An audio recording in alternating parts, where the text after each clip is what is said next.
Anyway, we are honoured tonight to have two amigos. I keep saying two amigos. Two transmitter engineers. Put me right if I'm wrong. Two transmitter engineers from the Mi Amigo. We've got James Kay. Live from the North Sea on 319 metres, 963 kilohertz. This is Europe's first and only album station. Radio Caroline. Who also, he's going to have a little chat to you in a minute, going to tell you a little story in a minute, but we've also got Martin Fisher. Live from the North Sea on 319, it's 5 o'clock. It's Radio Caroline. And they were friends on the Mi Amigo. Were you? I did again. Were you friends? So tell us the story. Where did you first meet? How many years ago, Martin? I really can't remember. That's a good question. It was certainly in the 1970s. 78? And I reckon it probably was around 1978, because I'd started on in 1977. I don't think I met... I keep wanting to say James. And until probably a year or so later. I don't think I... Yeah, Jim was involved in 78, definitely. I think Jim had some involvement even before that, as far as I know. Anyway, I believe James Kay was the main guest tonight, and I'm an interloper. It's nice to get the two of you together, because you were... Basically, because I thought, well, I haven't seen Jim for a while, since the 50th anniversary or whatever. I thought, yeah, I'll nip down and we'll have a chat, so that's why I'm here. We've got a few DJs here tonight. We've got Martin, who does a show on Saturday night. We will listen to the station. Who else we got here? Our newest DJ. Where's our newest DJ on the station? Come up and say hello. Now, you do a show on... it's a day. Pardon? It's a Monday. A Monday afternoon, 2 till 4. Yeah. And you actually got to know us by coming along. We came along a few years ago to this meeting. Yeah, with Bill Smith, when it used to be round at the Grange. Yeah. Oh, that was a long time ago. I know, I was a boy then. It's a long time ago. So, yeah, the 2 to 4 man on a Monday afternoon.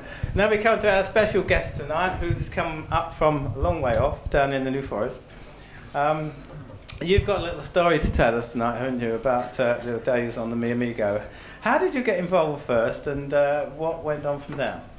Well, I've been involved in it off and on for quite a while, right back from 1972, when two good friends of mine went over to Holland for a sort of break, and they met up with Gerald Van Dam, who had just acquired the Mi Amigo, and it was supposedly going to be a museum, and they were busy cleaning the thing up, painting it, making it look, well, certainly not ship-shape, but removing rust and things, and it looked a heck of a lot better when they'd finished. And so I went over there some weekends and did work on it myself. Mike Bass, who was an engineer, would go over there and do work on the 10s, restoring them. I showed people round as a museum. Two of the characters that turned up to have a look round this offshore radio museum was Chris Edwards, who of course is now famous for offshore echoes, and also Kevin Turner, who went on and has done marvellous things ever since. So we charged them something like 5 guilders a head for the museum. And of course I think it's fair value they got for that, for the amount of years of music and things that went for their 5 guilders, so not bad really. But I didn't then go to sea with the thing at that point. I went out there a little bit, but a lot of the people of R&I and the old Caroline crew came back onto it and things, and one went about one's life and listening to it and things. Bob and Richard stayed out there and went out there with it when it first went out to sea. Bob sadly passed away a couple of years ago, but Richard's still around, but he hasn't anything to do with radio any longer. A friend of mine that's here tonight, Dave, known as Smudger in the music industry, he was also semi-involved in things at that time, and part of the business of getting the ship back out to sea from Ronan's point of view was to publicise his movie Gold, which was in Piccadilly Circus, I think it was. Music War, was it? Yeah. Is that the line? Yes, yeah. And Dave somehow got hold of a lot of the car stickers that were to promote the film for Gold. and his car was covered completely in them. Apart from the windscreen, I'm glad to say. He drove around London for about a week or so, I think it was, promoting Ronan's film.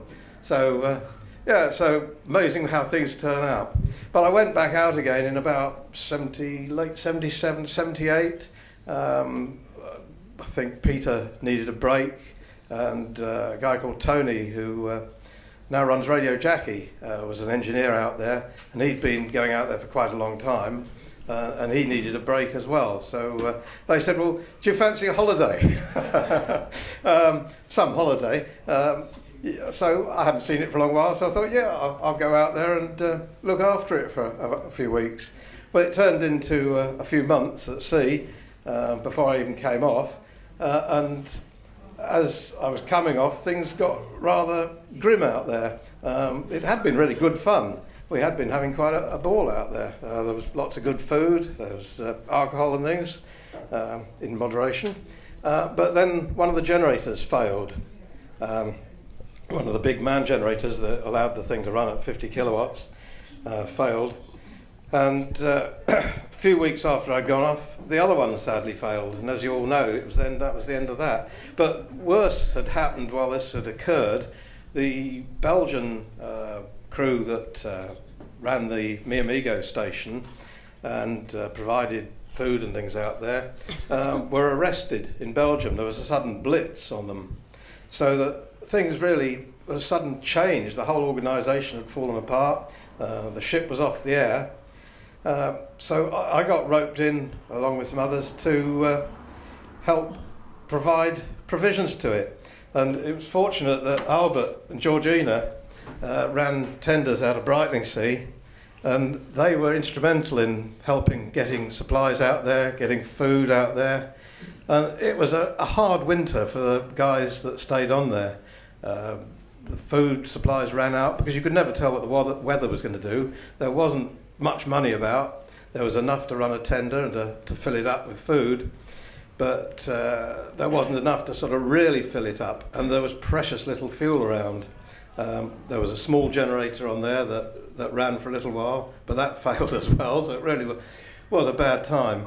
There was a little Henschel generator which eventually got sorted out. I think Martin, you were instrumental in that one. There were a couple of times with the Henschel, I seem to remember. There was I can never remember the exact time when this was, but there was a coupling between the engine and the alternator that had broken, and for a long time the Henschel was unusable because of that. And I remember, I can't use names of people, but we had an engineer on board, or a so-called engineer, who put it all back together. And when we switched on, it ran for just literally a few seconds before nuts and bolts flew everywhere, and the whole thing ground to a halt. And I looked at this because I was there as the transmitter engineer, not specifically as a generator engineer. But I looked at this and thought, we've just got to sort this out.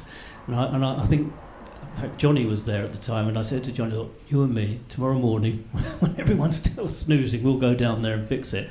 So I basically sorted it out with Johnny's assistants, as he was holding the spanners and passing me the bits and pieces as we. The main thing was to line up the alternator carefully with the engine rather than having it at some strange angle, which is why it all fell apart before. We got it going, and it ran very well. It then became a standby whenever the mans weren't working. But then, as Jim was saying, the next occasion was well on into nearly the end of my time there. In fact, I'd actually said, well, I'm thinking of moving on. And I had this long phone conversation with a certain Irishman who was very persuasive. Even though I was leaving, he somehow managed me, I don't know how he did it, but it was kind of like, he persuaded me to go back for one last time. When I got there, I found a ship which was completely silent. Everyone were asleep down in the cabins. Nothing running. It was literally a ghost ship. By later that day, it was all back on the air again because it was the Henschel generator that had failed, There was a fault, I think, in the voltage regulator or something. It was the one part that wasn't completely covered in a block of epoxy resin. It was all encased, apart from one or two components, and just sheer luck, it was one of those that had failed. I remember it was a diode of some sort which I replaced, and we got the thing running again. And I always say, if I hadn't got that going, I mean, that was the generator that kept Caroline going for the final sort of 5 months or so. Which I always felt every time I was tuning in, even though I was no longer there, I thought, is that generator still holding up? Well, in fact, it held up to the very end, because as the thing went down, it was still running. The lights were on, and it was that generator that was doing the work. It led us a merry dance from time to time. I went out there with Peter once when the main big generator that we had put on the back deck, that broke down, and the Henschel had broken down as well. And the board that Martin was talking about, another part had fallen off it.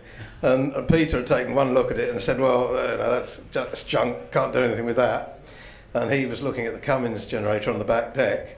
And I recalled that there was another board I'd seen somewhere around the boat with similar bits and things hanging on it. And I went and hunted around, and lo and behold, this board was still there. So whipped some bits off it, and quick solder job. And with a 12-volt soldering iron, if you wonder how on earth I was soldering with no generator running. And the thing fired up and was running again. And Peter was most surprised when he was up on looking at this Cummins, which was on the back deck, that, all the lights had come on. What on earth's he done down there? But it was pure luck that this other bit had been obviously scrapped for some reason, but had the vital part we needed that day as well. So, but it was a magic thing. But yeah, the guys out there that winter really had it tough. I mean, because the weather got really grim. I mean, it was about a month, wasn't it, Albert? That well, I remember when couldn't I get was out out there. there, that Henschel saved the day then, because we had a little generator under the stairs. Little ferryman. Yeah. And another memory I do have, that I don't know whether Jim was around or whether it was, I think I might have been there on my own, I can't remember. But we literally one morning had nothing running. And the problem was that we hadn't got any batteries with enough juice in them to start any of the engines. It was pretty desperate, but we did have a little petrol engine. We were able to literally charge a battery up from a very small generator. And having got the one battery charged up, I was able to go around and gradually start up bigger and bigger engines. And by the end of the day, again, we managed to get virtually all the generators running from a point earlier in the day when nothing ran. And we had these sort of things going on that was, people just would find it quite amazing to realise the situation we had. As I say, people like myself and Jim, transmitter engineers, and yet we were playing around with diesel engines more often than not, because the transmitters were actually surprisingly reliable.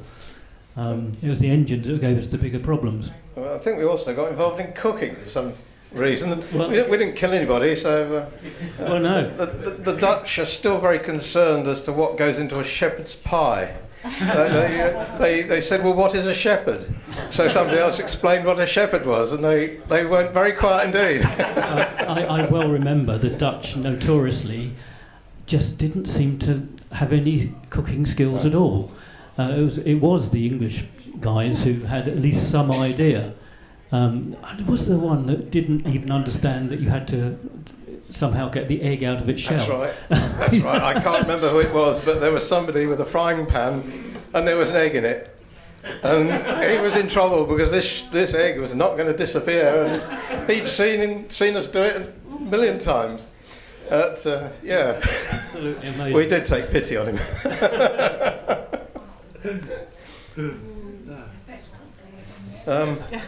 Yeah, certainly it was. I was going to say, though, it was a very tough time, and the guys that stayed out there, I mean, Tony Allen was out there, Mike Barrington, Johnny Moss, Stephen Bishop, wasn't he? And Busby and people that were out there that winter when it wasn't broadcasting, they really we owe a great debt to them because they kept the ship out there, they looked after it, and they were eating things. They had sardine curry at one stage, which is a treat best forgotten, really. I always remember that when food was really getting low, there was always, you never ran out of rice, you never ran out of onions. pasta. Silver green onions. But pickled onions, so basically, rice and pickled onions, or some sort of pickle with your rice and pasta when things were really, really low. I was the little generator that you were talking about, the little petrol generator. It was unfortunate it was petrol, because of course petrol wasn't the best thing to take out there. It really would have been much better if it had been diesel, but a diesel generator was about 10 times the price of the little, I think it was a little Honda petrol generator, and I think Barry James paid the majority of it. And I was going through some old papers today before coming out, and I found a receipt, which I've got a photocopy of, which I'll show to people later, and it's to a Mr. R. Matthews, with an address at Playa de Aro in Spain. And this generator seems to be, is a firm in East London, and it seems to have been paid for with guilders. So, most strange arrangement, and the usual Caroline discretion in these matters.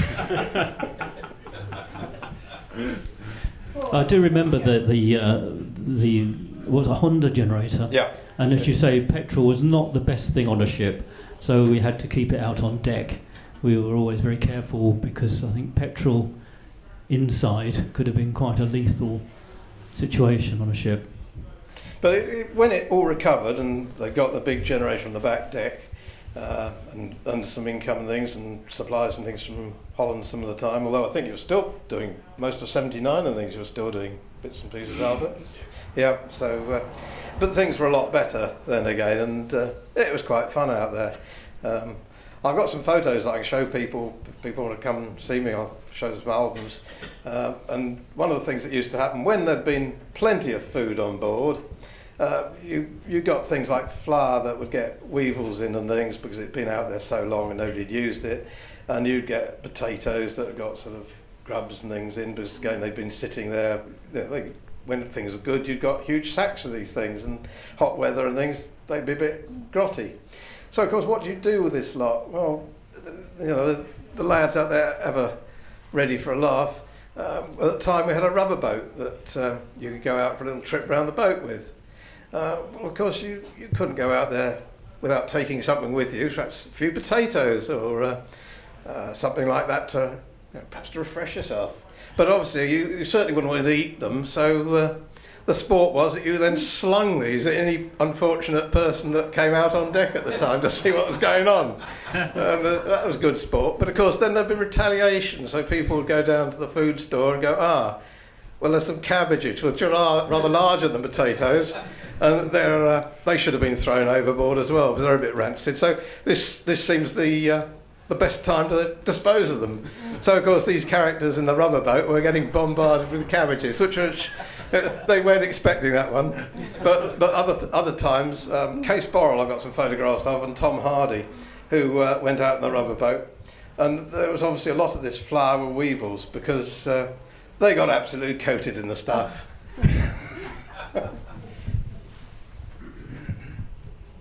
Nothing I can really add to that. No, that's right. But yeah, I think we were a much better behaved crew when I was on board. It was good fun.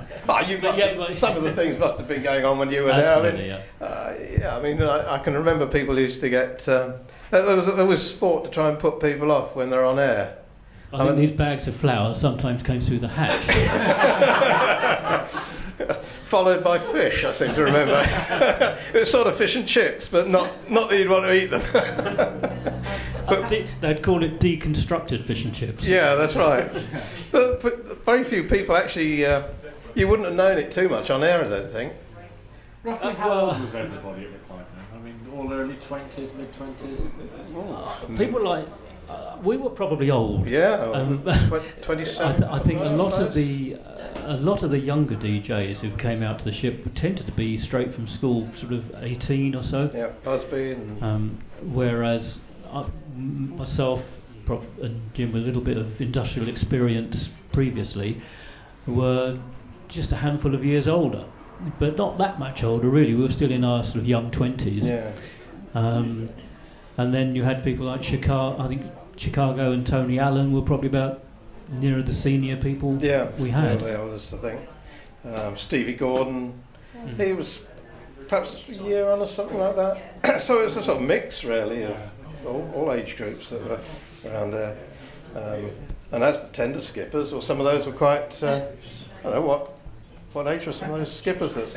70s, so yeah. They were retired boat skippers.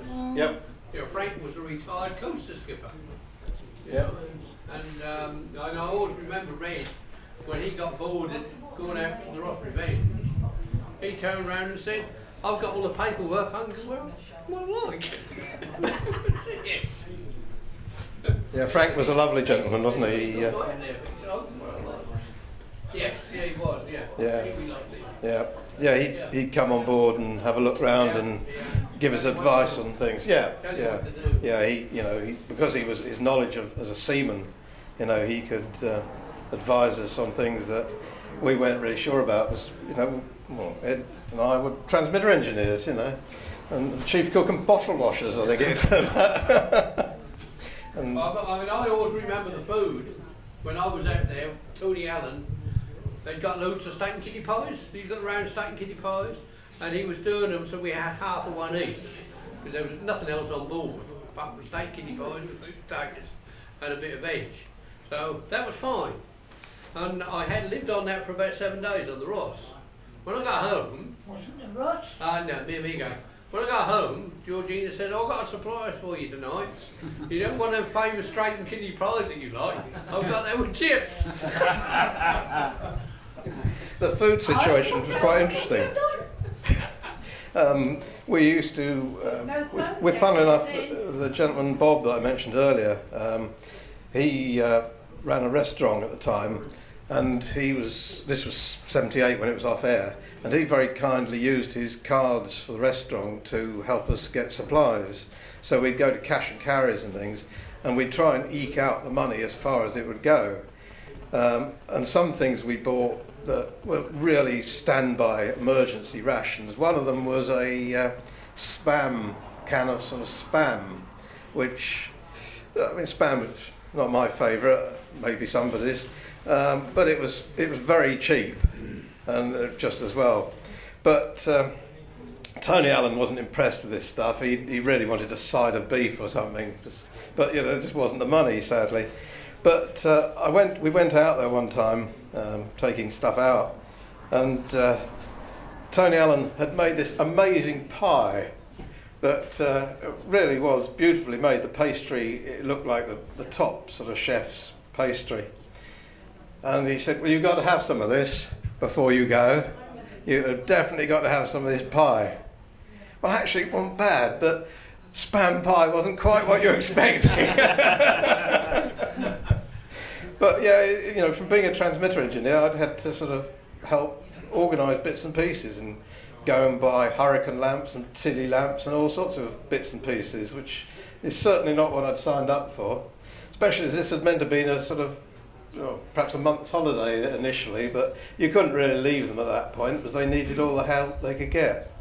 Funnily enough, I called upon various friends to help because there were things like pumps and things on board the ship that were faulty, and we needed sort of mechanical bits and pieces.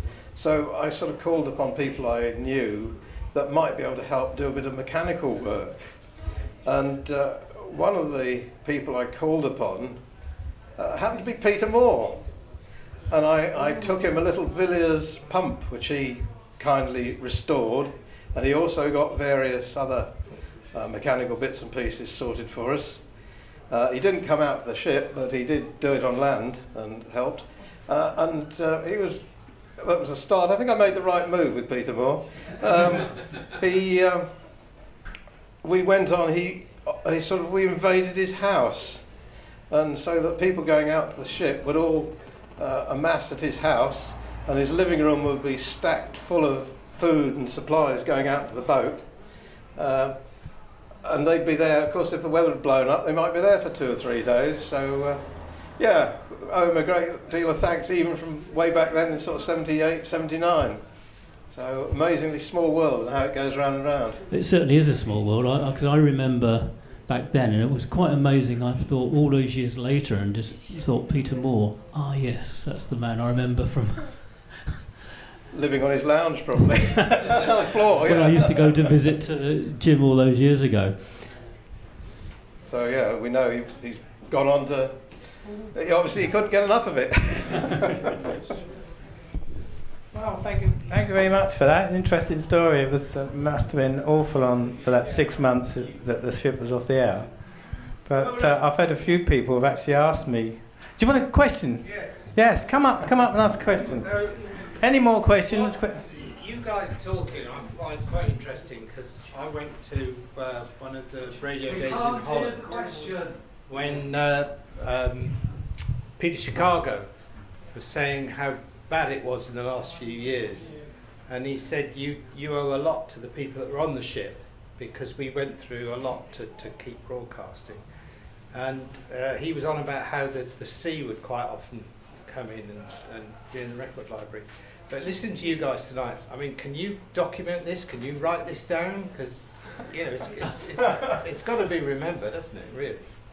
Another book. It would be great to have a book. I think our book will cover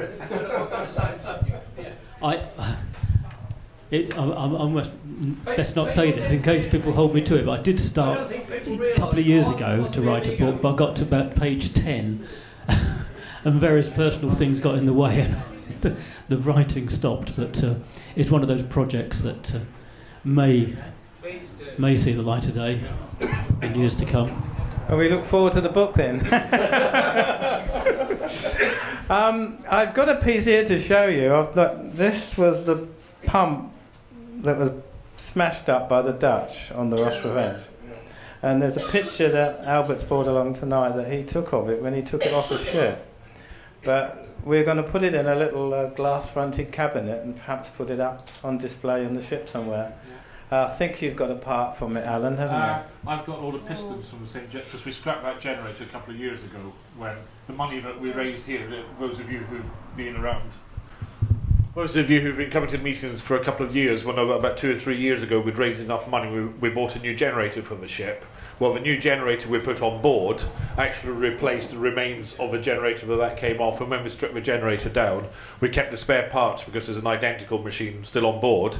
But things like the pistons, there were 6 pistons, so we kept one as a spare. The other 5 are in my garage, and one day they'll get cleaned up and polished and put on plinths. And they will go on sale as well. So yes, if we can get that in a display cabinet, we'll put that on display as the remnants of Starboard MAN number 1. Okay, we've already raised some money on selling this, so it's going to be donated back to the ship by the people. Oh, can we sell it again? Sell it against that. Yeah, a couple of guys down there, Derek and Keith, actually, will put together the money for that. So they actually said, well, donate it back to the ship, and we'll put together a cabinet for it. If you want to polish up some pistons and clean them up, let me know. We've got a little video to show you from the Cotswold Motor Museum. We've got some leaflets here. If any of you can get down to the Cotswold Motor Museum, we've got some leaflets here to tell you where to go. We've got a studio down there, which was a mock-up made for the 50th anniversary at Rochester last year. That's down the Cotswold Motor Museum now. Please go along and see it. Tell them you're from Radio Caroline, they'll make you very welcome. But it's there for the rest of the year. How's the Ross nowadays? I haven't been out there for a while. Yeah, tell us a bit about the Ross. A bit about the Ross. It's a big red and white ship that's slightly rusted. What's been happening? Yeah. Paint. Funny enough, paint. We have been struggling. We did have, I mean, you'll know that we've got Peter Clayton runs like a Northern crew who do the heavy engineering. He has been getting quite a bit of time out there this year, so he's getting out for about a week every 6 weeks or something. So he's been doing some of the heavy work on board. So there's lots of progress happening in places like the engine room and a lot of the machinery. The sort of the cosmetic side of it, it has slowed down a bit because the crew that we run as a southern crew, we have really been struggling. At one time we used to have about 18 people would come out for a weekend, and we've really been struggling this year. Just people have got family problems or work commitments, and they just can't get the time off at weekends to come and join us. Derek and Keith further back have spent some time on board Roland, and who were you out with, Roland? I was with Derek. You were with Derek. Who was Keith out with? Well, Keith's been out with Derek as well. We've done several sessions. Yeah, they've done several sessions. Lawrence has been out as well a couple of times. I mean, it's been in Bradwell for a year, and amazingly, I've only managed to get 2 weekends. A weekend last August. Sorry, 3 weekends I've done since then. A weekend last August, a weekend in January, and a weekend a couple of weeks ago. We're tackling away through a list that the insurance man wanted a whole load of things doing before he would consider releasing it from Tilbury. That's all been done, so all the anchor chain and the anchor winch and all the structural bits. But before he wants it opening to the public, he wants some other bits doing, so he's asked that we have a working smoke alarm, fire alarm system throughout the ship.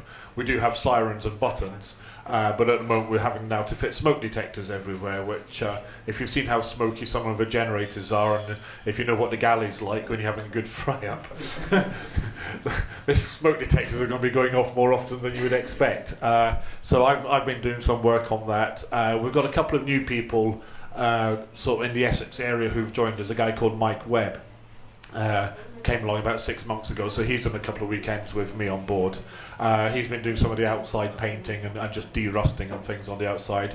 We've got a guy called Tony Campbell, who was one of the skippers on board the ship in the 1980s. He was like a marine skipper who spent some time sort of captaining the Ross when it was anchored. He's done quite a few weeks on board, and he's working on the deck. If you've walked on the deck in the last few years, you know a lot of the planks were broken and damaged. He's pulled up a lot of the broken ones and taken all the broken ones off one area and using the best parts of those to repair the broken ones on another part of the area. And apart from that, it's just do as much sort of general paint work and cleaning as we can. Hopefully, once the insurance surveyor was out, I think last week or the week before with Peter Moore, and he was going to write a report of what he wants to be fixed before we can bring public on. And as soon as that's sorted out, we can bring the public on. We've got some boat owners, charter boat owners in the Malden and Blackwater area who are interested in doing cruises out to the ship and bringing members of the public out. So as soon as we can get it all arranged, they'll be doing that.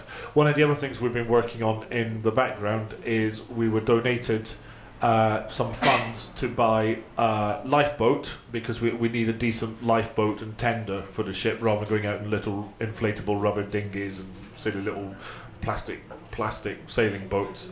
But we managed to secure an emergency escape pod from an oil rig. And these are the things that you normally see on the side of an oil rig or a large ship that sit at a 45-degree angle, and they're designed that no matter what angle the ship or the oil rig is at, if it's collapsed, but these things will drop like 100 feet and actually submerge under the water and come out the water at the other end, and it can take something like 50 crew or something, I believe. So this was acquired through a broker in Aberdeen.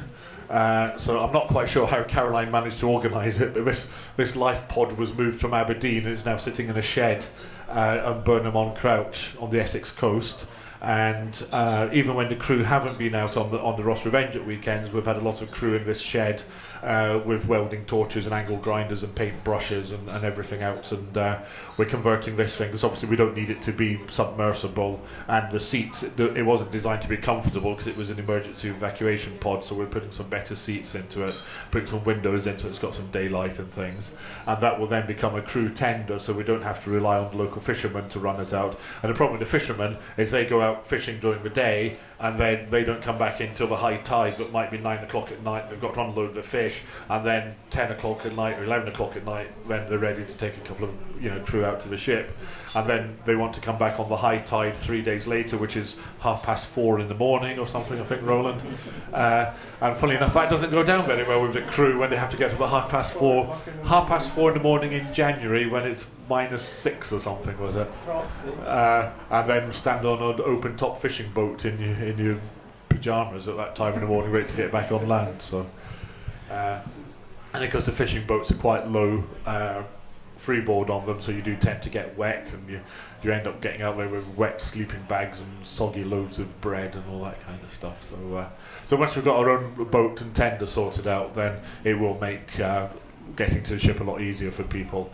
And it also means at the moment the crew that we had in Tilbury, some people could do Saturday, some could do Sunday, because we have to pay a fisherman at the moment to take us out and bring us back. We really just want everyone to go out on a Friday night at 8-9 o'clock and everyone to come home on the Sunday evening at the same time, which means that the people who can only do a Saturday or Sunday can't get to the ship at all. So most people are now working on the lifeboat in the shed. So it might look like there's not a lot happening, but there's a heck of a lot happening behind the scenes to get everything sorted out. And Roland and I forgot your name. Albert. Sorry.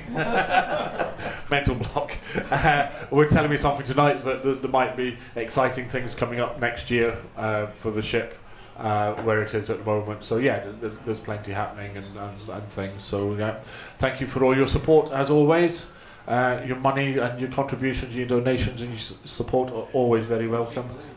And I'm sure I can say that on behalf of all the presentation crew as well, that your ongoing support and everything, and keeping in touch with everyone and letting them know that you're listening is always appreciated. As we always say, if we opened the ship, or we had an open day weekend, or we did a broadcast weekend and nobody turned up to visit, we would all just shrug our shoulders and go home and find something else to do. But it's the fact we opened the ship for an open public weekend, and there's hundreds of people come along, gives us the enthusiasm to keep it running and put our effort into it. Please don't be disillusioned, am I?